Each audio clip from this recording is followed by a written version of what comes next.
écoutez, vous parlez d'égalité parentale, mais vous devez savoir qu'il y aura égalité que quand les pères prendront le congé parental à moitié des mères. Or, pour ce faire, il faudrait qu'il y ait une allocation qui soit du montant du salaire du père et de la mère, et non une allocation universelle qui fait que ce sont les mères qui prennent les congés, car hélas, elles ont des salaires inférieurs aux hommes. Alors, la vraie réforme, c'est pour quand?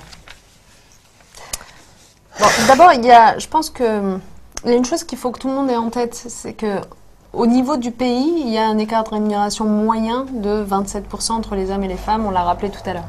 Au niveau d'un couple, c'est un peu différent quand même, parce que comme les couples généralement se forment dans les mêmes catégories sociales, etc., dans les mêmes sphères, voilà.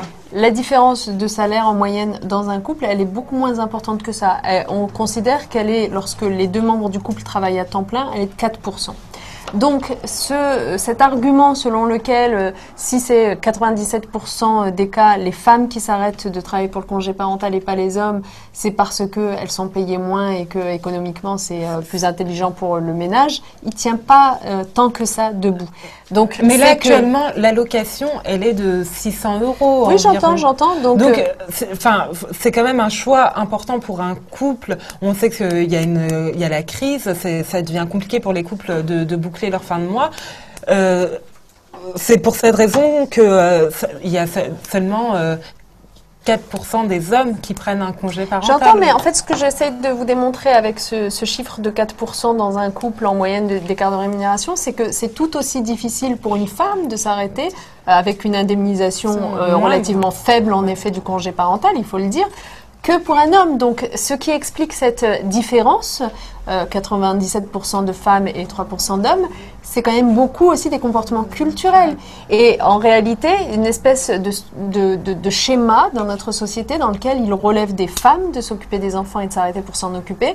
Et lorsque un homme demande à prendre son congé parental à son employeur, il n'est pas très bien accueilli. Il faut se dire les choses comme elles sont. Il y a aussi un travail sur les mentalités à faire. Donc il y a un travail sur les mentalités et la meilleure façon de faire changer les comportements dans le bon sens, un meilleur équilibre, c'est de faire en sorte, comme on le fait dans la loi que je présenterai, de réserver une partie du congé parental au deuxième parent, donc au père en l'occurrence, pour que, à son tour, il puisse avoir une période sanctuarisée où il peut s'occuper de son enfant. Ça, c'est le modèle allemand, en fait, où les hommes prennent 2 mois pour s'occuper de leur enfant. C'est ça, c'est le modèle allemand, même si la différence entre le modèle allemand et le modèle français, c'est que en Allemagne, on a une période de congé parental beaucoup plus courte dans l'absolu. En fait, il y a une meilleure rémunération jusqu'à 3 ans. Oui, c'est ça. Mais vous voyez bien que l'équilibre se fait quelque part, c'est-à-dire soit vous avez une période longue avec une indemnisation plus faible, soit vous avez une période plus courte avec une indemnisation plus importante. Mais sur une indemnisation plus importante, l'incitation est quand même beaucoup plus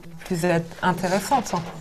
Sur une indemnisation plus importante, oui, l'incitation serait plus intéressante, mais pensez bien une chose, c'est que qui dit indemnisation plus importante, dit fonds publics utilisés, finances publiques utilisées pour le faire.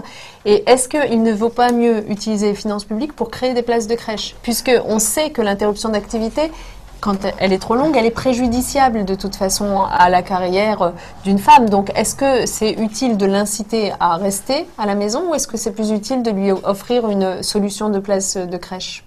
Mais là, le problème, c'est que si le congé parental dure 2 ans et demi au lieu de 3 ans, il y a 6 mois pendant lesquels faut faire garder son enfant. Est-ce que on crée pas un autre problème? Parce qu'on sait qu'il manque à peu près 400 000 places en crèche et que c'est très compliqué pour les parents de faire garder leurs enfants, tout mode de garde confondu. D'abord, c'est vrai qu'il manque des places de crèche et on s'est engagé à en créer. Je pense que c'est quand même important de le rappeler.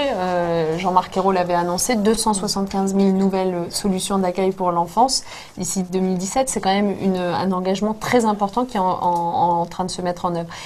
Ensuite, cette idée qu'il puisse y avoir 6 mois de gap avant d'avoir une solution, il faut bien comprendre que ce problème, il existait déjà dans l'ancien système, puisque déjà dans l'ancien système, quand vous avez un enfant, par exemple, qui naît au mois de janvier, qui atteint ses 3 ans au mois de janvier aussi, eh bien, entre le mois de janvier où il a 3 ans et la rentrée en septembre, il y a toujours ces mois qui constituent un gap.